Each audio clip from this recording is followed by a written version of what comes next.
So hello and welcome. तो आज हम लोग इस वीडियो में देखने वाले हैं क्लास 9th का सोशल साइंस का chapter number 9 industrial revolution and development का। ठीक है, तो इसका एक वीडियो ऑलरेडी आ चुका है, ये और जो है इस चैप्टर का जो है सेकंड वीडियो है। तो पहले वीडियो में हमने काफी सारे बातें डिस्कस कर ली थी। इंडस्ट्रियलाइजेशन क्या होता है, ब्रिटेन में किस तरीके से इंडस्ट्रियलाइजेशन का एस्टेब्लिशमेंट हुआ, फिर उसके बाद जो है वहां के लोग बहुत जल्दी अमीर बनते गए थे, उसको देखकर जापान के लोग, यूएसए के लोग, यहाँ के ऑस्ट्रेलिया के लोग, ये सब बाकी दूसरे देशों के जो लोग जो थे वो भी उनको क्या करने लगे, कॉपी करने लगे। ये बात हमने देखी थी।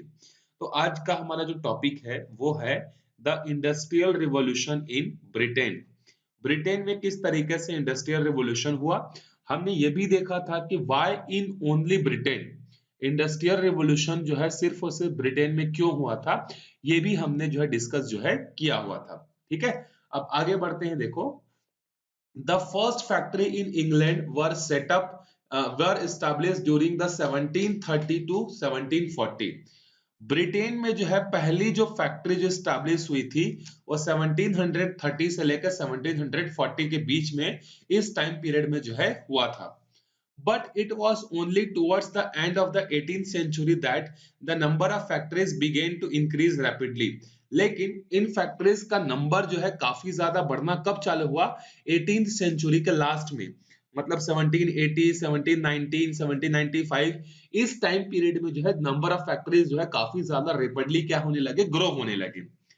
In factory production, the goods were produced under one roof in the cities instead of home of artisans in the village. पहले जब फैक्ट्रीज स्टैब्लिश नहीं होती थी तो उस केस में जो भी प्रोडक्ट जो होता था उसका मैन्युफैक्चरिंग कहाँ होता था, जो आर्टिस्ट लोग होते हैं उनके घर में होता था। जैसे जो कपड़ा जो बनता था वो कपड़ा कहाँ बनता था, जो कपड़ा बनाने वाला जो सूतीकार होता था या जो जो क्लॉथ मेकर्स होता था उसके यहाँ ही जो है बनता था। ठीक है, लेकिन अब ऐसा नहीं हुआ। जब फैक्ट्री सेटअप हुआ तो एक ही जगह पर जो है सारे काम जो है होने लगे। So there was mass production of goods. अब जब सारा का सारा काम, कपड़ा बनाने का काम, उस पे कलर डालने का काम, उसमें डिजाइन बनाने का काम, सारा का सारा काम अगर एक ही जगह पर होगा तो इसके कारण से प्रोडक्शन भी क्या होगा, बढ़ेगा कि नहीं बढ़ेगा। ऑब्वियस सी बात है। पहले क्या होता था, कपड़ा एक घर में बनता था, फिर उसमें कलर करने के लिए वो दूसरे घर में जाता था, फिर जब वो कलर हो जाता था फिर वहां पे डिजाइन बनाने के लिए तीसरे घर में जाना होता था। इसी तरीके से काफी ज्यादा टाइम लग जाता था जब हम लोग क्या करते थे, फैक्ट्रीज में नहीं बनाते थे तब। लेकिन जब सारा चीज अब एक ही फैक्ट्री में बनना लग गया है, एक ही जगह पर सब चीज है, तो क्या होगा, बहुत जल्दी जल्दी बनने लगेगा। This required capital and labour. लेकिन फैक्ट्री सेटअप कर दिया इसका मतलब सब काम हो जाएगा, ऐसा नहीं है। फैक्ट्रीज में मशीन लगेगा, मशीन को रन करने के लिए बहुत सारे रॉ मटेरियल चाहिए, पैसा चाहिए उसके लिए, साथ ही साथ वहां पर लेबर भी चाहिए। It also required demand for the goods in the market. साथ ही साथ फैक्ट्रीज में जो सामान बन रही है वो तो काफी ज्यादा बन रही है, अच्छी बात है, लेकिन मार्केट में उस प्रोडक्ट की डिमांड भी तो होनी चाहिए ना। ऐसा नहीं कि हमने फैक्ट्री सेटअप कर दिया और सामान बनाना चालू कर दिए और हमारा सामान बिक ही नहीं रहा है, तो इससे हमारा लॉस होगा कि नहीं। तो फैक्ट्री सेटअप करते समय बहुत सारी चीजों को ध्यान में रखा जाता है। एक तो कैपिटल अच्छे से होना चाहिए, लेबर कैपेबिलिटी होना चाहिए, मार्केट में आपके प्रोडक्ट की डिमांड होनी चाहिए, तभी जो है क्या होगा, आपका फायदा होगा। Britain had rich merchants who provided the capital. अब देखो, हमने पहले ही डिस्कस किया हुआ था कि ब्रिटेन के लोग जो होते थे या बेसिकली यूरोप के लोग जो होते थे वो इंडिया के साथ ट्रेड करके बहुत ज्यादा पैसा कमाते थे। तो इसी कारण से ब्रिटेन के बहुत सारे लोगों के पास क्या था, पैसा था। तो वो पैसा क्या करते थे, इन लोग इन्वेस्ट करते थे इन फैक्ट्रीज वगैरह में। There was good demand in the market. Market की कंडीशन भी अच्छी थी, मार्केट में डिमांड भी थी। Labour to work in the factories was available from the villages and town. साथ ही साथ जो तीन चीज चाहिए थी, एक तो कैपिटल चाहिए था जिसको मर्चेंट लोगों ने सॉल्व कर दिया, दूसरा चाहिए था लेबर चाहिए था। लेबर कहां से मिल गया, लेबर गांवों से मिल गया, गांव में रहने वाले जो लोग होते थे सस्ते दामों पर मिल जाते थे। तीसरा, मार्केट में डिमांड थी, वो भी उस समय लोगों के पास जब पैसा आने लगेगा तो लोग नई नई चीजें खरीदेंगे ही। तो तीनों के तीनों जो चीज थी वो सब क्या होने लगी, ब्रिटेन के मार्केट से जो है या ब्रिटेन में जो है मिलने लगी। New machines were also invented to produce more goods in the less time. साथ ही साथ और भी नए नए मशीनें बनने लगे ताकि और कम समय में ज्यादा से ज्यादा प्रोडक्शन किया जा सके। तो इसी कारण से ब्रिटेन में इंडस्ट्रियलाइजेशन जो है सबसे तेजी से जो है फैला, क्योंकि इंडस्ट्रियलाइजेशन के जो जो कंडीशंस चाहिए थी, जो जो क्राइटेरिया चाहिए थी, वो सारे के सारे कंडीशन, वो सारे के सारे जो क्राइटेरिया हैं, वो सब वहां पे अवेलेबल थे। आप देख सकते हैं इस पिक्चर में, the spinning jenny was a new invention to spin cotton faster. देखो पहले जो कपड़े जो बनते थे उसमें कॉटन को जो है क्या करना पड़ता था, स्पिन करना पड़ता था। तो वो पहले हाथ से किया जाता था, तो हाथ से किया जाता था तो काफी ज्यादा टाइम लगता था।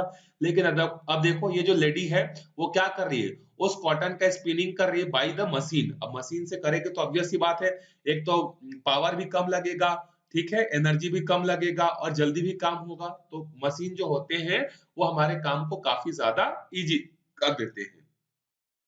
नाउ नेक्स्ट टॉपिक है इन्वेंशन एंड फैक्ट्रीज। अब वहां पर क्या क्या नए नए इन्वेंशन हुए और क्या क्या नई फैक्ट्रीज वहां पर स्टैब्लिश हुई, ये हम लोग देखते हैं। In the 18th century, around 26,000 inventions were patent to set up production and improve productivity. 18th century में देखो लगभग लगभग 26,000 इन्वेंशन वहां पर जो है क्या हुए, पेटेंट हुए। देखो यहां पर एक वर्ड आया है पेटेंट करना, ठीक है, पेटेंटेड। तो पेटेंट का मतलब क्या होता है, देखो जैसे मान लो आपने क्या किया, एक नए तरीके का मशीन बनाया, जिस मशीन के थ्रू जो है कपड़ा बनाना बहुत आसान है, तो कोई दूसरा आदमी उसका कॉपी ना कर ले, क्योंकि आप जो बनाए हो लोगों को दिखाओगे, देखो भाई देखो, कूद कूद के दिखाओगे, देखो भाई मैंने मशीन बनाया, मैंने मशीन बनाया, देखो कपड़ा बनाने का मशीन बनाया। तो लोग उसको देखकर क्या कर लेंगे, कॉपी कर लेंगे कि नहीं। तो उसको बनाने में आपने अपना दिमाग लगाया, टाइम खर्च किया, उसमें पढ़ाई लिखाई की, कैलकुलेशन की, तब जाके वो मशीन बना। लेकिन उसको अगर आप लोगों को बता दोगे तो मशीन का कॉपी करना चालू हो जाएगा और आपकी मेहनत क्या हो जाएगी, बेकार हो जाएगी, क्योंकि सब उसको बना लेंगे। तो वहां पर इसी चीज को बचाने के लिए लोग जो है क्या करवाते हैं, पेटेंट करवाते हैं। देखो अब बहुत आप लोगों के दिमाग में कई बार ये क्वेश्चन उठता होगा सर, कि हर नई चीज जो है वो ब्रिटेन में ही क्यों बनती है या यूरोप या अमेरिका में ही क्यों बनती है। देखो बहुत सारी चीजें ऐसी हैं जो कि दूसरे कंट्रीज में भी बनी है, हमारे इंडिया में भी बहुत सारे चीजें जो है पहले से ही स्टैब्लिश हो गई है, लेकिन हमारे इंडिया के लोगों को क्रेडिट क्यों नहीं मिलता है, क्योंकि हमारे इंडिया में ब्रिटिशर्स का रोल था और उस समय पेटेंट सिस्टम जो था वो सबके पास अवेलेबल नहीं था, सबकी रीच नहीं थी कि लोग अपने आविष्कार को, अपने इन्वेंशन को क्या कर सके, पेटेंट कर सके। तो इंडिया के लोग नए नए जो है टेक्नोलॉजी, नए नए इन्वेंशन करते तो थे, लेकिन पेटेंट नहीं कराते थे और इसी को चोरी करके ले जाते थे, कौन, यूरोप के लोग, और यूरोप के लोग वहां पर पेटेंट करा देते थे और दुनिया को बोलते थे कि देखो हमने टीवी बनाया, हमने रेडियो बनाया, हमने ये किया, हमने वो किया। जबकि बहुत सारे केसेस में होता भी है, लेकिन मैक्सिमम केसेस में ऐसा होता है कि कोई दूसरा आदमी कुछ नया इन्वेंशन किया होता है, वो पेटेंट नहीं करा पाता, इसके कारण से जो है क्या होता है, उसका जो श्रेय है, उसको बनाने का जो क्रेडिट है उसको नहीं मिल पाता है। लेकिन ब्रिटेन में उस समय के लोग चालाक थे, जो भी नए नए इन्वेंशन होता था वो तुरंत जाकर क्या करा लेते थे, पेटेंट करा लेते थे, ताकि उसका कोई दूसरा कॉपी ना कर सके। As labor productivity rose, the quality of a goods and the improved। अब देखो जब नई नई टेक्नोलॉजी बढ़ेगी, नए नए टेक्नोलॉजी में इंप्रूवमेंट होगा, तो उसके कारण से प्रोडक्टिविटी भी बढ़ेगी, गुड्स की क्वालिटी भी बढ़ेगी। These changes occurred most rapidly in the textile industry। और ये जो नई नई चीजें जो डेवलप हो रही थी वो किस फील्ड में हो रही थी, टेक्सटाइल के फील्ड में जो है पहले जो है हो रही थी। Richard Arkwright created the modern factory system for textile mills. और देखो सबसे पहले जो टेक्सटाइल मिल है वो किसने बनाया था, रिचर्ड आर्कराइट ने जो है बनाया था। Until then, clothes were woven on handloom in the homes of hundreds of weavers in the village। इससे पहले कपड़ा बनाने का काम जो होता था वो कहाँ पे होता था, विलेज में होता था। जो वीवर्स जो होते थे, जो क्या करते थे, घरों में ये सब काम जो है करते थे। अब वो सब चीज कहाँ होने लगा, फैक्ट्री में जो है होने लगा। But now all the processes were centralized under the one roof of the factory। अब सारा का सारा काम, चाहे वीविंग करने का काम हो, पेंटिंग करने का काम हो, प्रिंटिंग करने का काम हो, पैकिंग करने का काम हो, सेल करने का काम हो, सारा का सारा काम अब कहाँ होने लगा, एक ही फैक्ट्री में, एक ही छत के नीचे जो है होने लगा। Which was owned by a single manufacturer. और इसको कौन कंट्रोल करता था, एक ही इसका मालिक होता था, एक ही इसका ऑनर होता था, जो पूरे फैक्ट्रीज को क्या करता था, देखरेख करता था, वही कंट्रोल करता था। The production process and the labour could दस बी मॉनिटर्ड। और जब एक आदमी के पास पूरा का पूरा कंट्रोल रहेगा तो क्या कर सकता है, गुड्स की क्वालिटी को भी चेक कर सकता है, लेबर अच्छे से काम कर रहे हैं नहीं कर रहे हैं वो भी बीच बीच में आके चेक कर सकता है, ठीक है, सब चीज को वो क्या कर सकता है, अच्छे से जो है मॉनिटर कर सकता है। These ensure the quality of the textile products produced. All this was not possible when the production was dispersed in the individual homes in the village. वही चीज बोला जा रहा है कि ये सब काम इतने फास्टली क्यों हो रहे हैं, क्योंकि एक ही छत के नीचे सब चीज है। जब फैक्ट्रीज स्टैब्लिश नहीं हुई थी तो कपड़ा किसी एक के घर में बनता था कॉटन से, फिर उसमें कलर करने के लिए कोई दूसरा आदमी आता था या दूसरे के घर में जाता था, फिर उसमें डिजाइन बनाने के लिए तीसरे घर जाता था, फिर उसको बेचने के लिए चौथे घर बेचते थे, फिर ये मार्केट में आता था। लेकिन अब ये सारा का सारा काम एक ही जगह पर हो रहा है, जिसके कारण से काफी तेज भी हो रहा है और प्रोडक्टिविटी भी क्या हो रही है हमारी, बढ़ रही है। Machines were also invented for every step of the production process.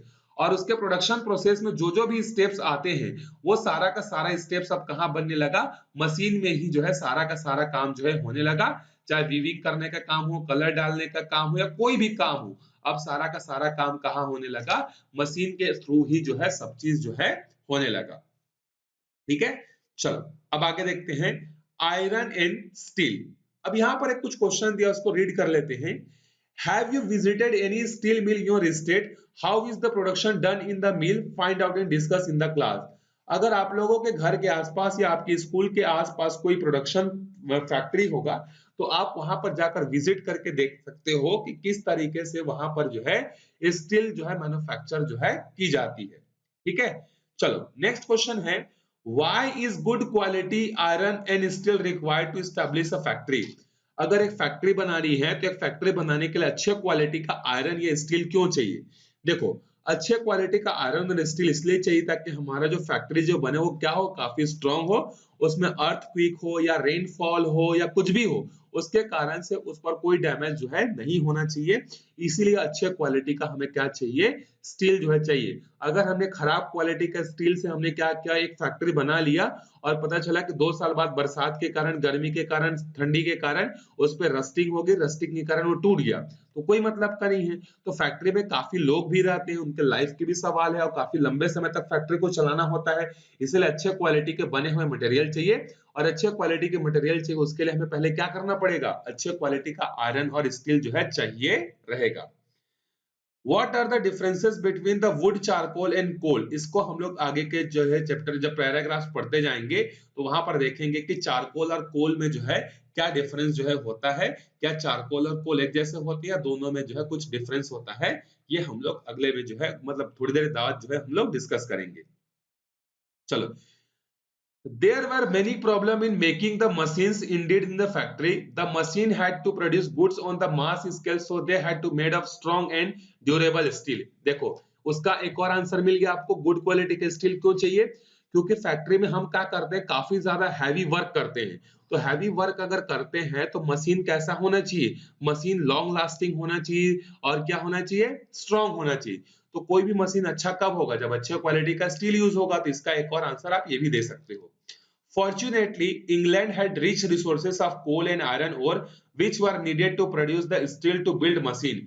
और एक और अच्छी बात ब्रिटेन के लिए, इंग्लैंड के लिए क्या रही कि वहां पर जो है आयरन जो है बड़े आराम से जो है मिल जाते थे, इवन कोल भी जो है बड़े आराम से मिल जाते थे, तो जिसके कारण से अच्छे क्वालिटी के मशीन बन पाना काफी ज्यादा इजी हो जाता था। लेकिन अगर मान लो ब्रिटेन में आयरन स्टील नहीं होता, वो दूसरे कंट्री से क्या करते, आयरन इंपोर्ट करते फिर मशीन बनाते, तो टाइम भी ज्यादा लगता और मशीन को बनाने का कॉस्ट भी जो है क्या होता, काफी ज्यादा बढ़ जाता।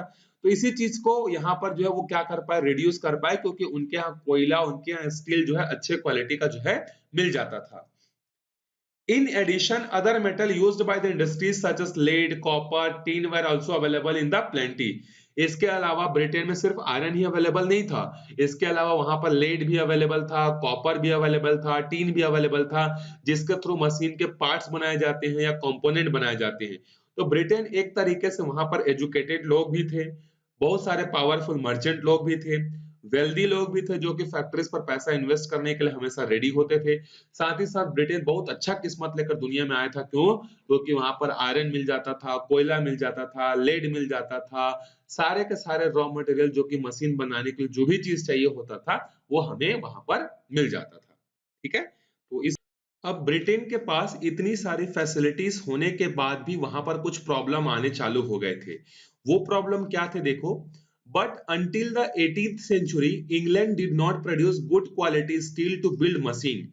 उनके यहाँ आयरन के ओर तो थे जहां से उनको रॉ मटेरियल मिल जाता था, लेकिन उनके यहाँ जो है आयरन जो मिलते थे उनके पास ऐसी फैसिलिटीज अवेलेबल नहीं थी जिससे उस आयरन से वो क्या कर सके, अच्छे क्वालिटी का स्टील बना सके। तो 18 सेंचुरी तक उनके पास जो भी स्टील बनता था उसकी क्वालिटी अच्छी जो है नहीं होती थी। In those days wood charcoal was used to melt the ore. उस समय क्या होता था, जो चारकोल होता था ना, उस चारकोल का यूज करते थे वो क्या करने के लिए, आयरन को मेल्ट करने के लिए। But would charcoal did not produce very high temperature and was not easily available. देखो वहां पर वो आयरन को मेल्ट करने के लिए जो है क्या करते थे, लकड़ी के चारकोल का यूज करते थे। लेकिन चारकोल जो होता है वो इतना ज्यादा टेम्परेचर नहीं दे पाता है ताकि वो आयरन क्या हो सके, मेल्ट हो सके। आपको एग्जांपल के लिए मैं बता देता हूं कि अगर हमें आयरन को मेल्ट करना है तो आयरन को मेल्ट करने के लिए लगभग लगभग जो है मतलब 1300 डिग्री सेल्सियस का जो है क्या चाहिए होता है, टेम्परेचर जो है चाहिए रहता है, ठीक है। 1300 डिग्री, क्योंकि 1296 डिग्री सेल्सियस पर वो मेल्ट होता है, ठीक है। उसका मेल्टिंग पॉइंट काफी ज्यादा हाई होता है। तो लकड़ी वगैरह चारकोल वगैरह इतना टेम्परेचर ही नहीं दे पाते थे जिसके कारण से 1200 डिग्री सेल्सियस तक हम क्या कर सके, टेम्परेचर को बढ़ा सके और हमारा आयरन मेल्ट होना चालू हो जाए। So the iron produced in England was of a poor quality. अब जब जो आयरन है वो अच्छे से मेल्ट ही नहीं हो रहा है तो उससे स्टील कहाँ अच्छे से बनेगा, क्योंकि स्टील जो होता है वो आयरन से ही बनता है। जो आयरन का ओर होता है वहां से हम लोग रॉ चीज को लेकर आते हैं, उसको मेल्ट करते हैं और उसमें से जो खराब चीजें होती हैं, जो वेस्ट चीजें होती हैं उसको बाहर करते हैं और प्योर फॉर्म ऑफ आयरन को जो है हम लोग क्या करते हैं, उसमें निकल वगैरह या क्या बोलते हैं क्रोमियम वगैरह उसको मिक्स करके उसमें जो है क्या करते हैं, फिर हम लोग उसको स्टील बनाते हैं, ठीक है। तो पहले स्टील्स बनाने के लिए पहले आयरन चाहिए होता है, फिर आयरन में हम लोग कुछ उसमें एडिट करते हैं जिसके कारण से वो स्टील में जो है कन्वर्ट होता है। लेकिन वहां का जो आयरन जो था उसको मेल्ट कर ही नहीं पा रहे थे उन लोग, जिसके कारण से वहां के जितनी भी सामानें बनती थी वो खराब क्वालिटी की जो है होती थी। A family of iron mongers named Abraham Derby began conducting experiment in the iron melting in the early 18th century। देखो वहां पर एक जो है क्या है, एक फैमिली थी जो कि आयरन को मेल्ट करने का काम करती थी। उसी फैमिली में से एक पर्सन है जिसका नाम है अब्राहम डर्बी। इसने क्या किया, इस प्रॉब्लम को समझा कि क्यों ऐसा हो रहा है कि हम आयरन को मेल्ट नहीं कर पा रहे हैं, क्योंकि टेम्परेचर को हम उतना राइज ही नहीं कर पा रहे हैं। तो उसके कारण से उसने क्या किया, अब नए नए एक्सपेरिमेंट करना चालू किया कि किस तरीके से हम लोग टेम्परेचर को बढ़ा सकते हैं जिससे आयरन को अच्छे से मेल्ट कर सके। Over 3 generation they introduce some revolutionary changes in the process. और उसने अपने एक्सपेरिमेंट को करने के बाद एक नया रेवोल्यूशनरी चेंजेस लेकर आया। The most important change was using the Coke instead of would charcoal in the blast furnace. और उन्होंने क्या बोला अब्राहम डर्बी ने कि हम लोग जो है आयरन को मेल्ट करने के लिए जो चारकोल यूज करते हैं ना, उसके प्लेस में अब हम लोग कोक यूज करेंगे, बड़ा बड़ा कोक यूज करेंगे। और कहां पर यूज करेंगे, ब्लास्ट फर्नेस। ब्लास्ट फर्नेस मतलब आप समझ लो एक ऐसा ऐसा सामान जिसके अंदर में हम लोग क्या करते हैं, बहुत बड़ा टेम्परेचर जो है बढ़ा कर रखते हैं और इसमें आयरन को डालते हैं। एक तरीके से आप समझ लो भट्टी जैसा होता है। The iron melted from such furnace was of better quality.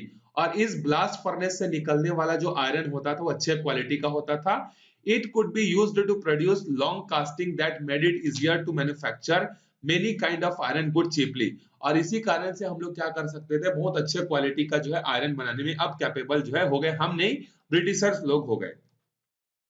Since this steel was stronger and more durable, it could also be used in building machines। अब ये जो आयरन जो बन रहा था काफी ज्यादा स्ट्रॉन्ग था, ड्यूरेबल था, इसीलिए इसका यूज जो है अब मशीन बनाने में किया जाने लगा। In addition it was a better alternative than wood to manufacture rails and other product. अब पहले मैंने आपको बताया था कि पहले जो ब्रिटिशर्स जो होते थे रेलवे ट्रैक बनाने के लिए जो है इंडिया में पाए जाने वाले वुड का यूज करते थे, क्योंकि इंडिया में पाए जाने वाले जो वुड होते थे काफी ज्यादा स्ट्रॉन्ग होते थे। लेकिन अब उससे भी स्ट्रॉन्ग इनके पास आइडिया मिल गया है, वो क्या है, आयरन का। तो अब वो क्या करने लगे, रेलवे ट्रैक को बिछाने के लिए पहले जो वो यूज करते थे वुडन वगैरह का, अब उसके प्लेस पर वो यूज करने लगे किसका, स्टील का, आयरन का जो है यूज करने लगे, ठीक है। उसके बाद है wood burns in the wear are faster, the physical and chemical properties of iron could also be controlled. उसके पास वहां पर ऐसी टेक्नोलॉजी डेवलप हो गई जिसके कारण से आयरन के फिजिकल प्रॉपर्टी और केमिकल प्रॉपर्टी को भी हम लोग क्या कर सकते थे, वहां पर कंट्रोल कर सकते थे। उसको और लॉन्ग लास्टिंग बनाने के लिए उसमें कुछ चीजें और भी ऐड कर सकते थे। ये सब काम धीरे धीरे धीरे धीरे जो है वहां पर जो है होने लगा, ठीक है। और इसी कारण से जो है वहां पर क्या हुआ, टेक्सटाइल इंडस्ट्रीज में बहुत बड़ा रिवॉल्यूशन आया और पूरी दुनिया के मार्केट में अब ब्रिटेन से बने हुए कपड़े जो होते थे वो क्या होने लगे, बनने लगे। साथ ही साथ जो माइंस थे और नई नई फैक्ट्रीज जो होती थी अब वो क्या होने लगी, माइंस के नजदीक बनने लगी। क्योंकि देखो यहाँ पर मान लो आयरन ओर का माइंस है और फैक्ट्री आपने यहाँ बना दी, तो यहाँ से रॉ मटेरियल को यहाँ तक पहुंचाने का खर्चा क्या होगा, काफी ज्यादा होगा।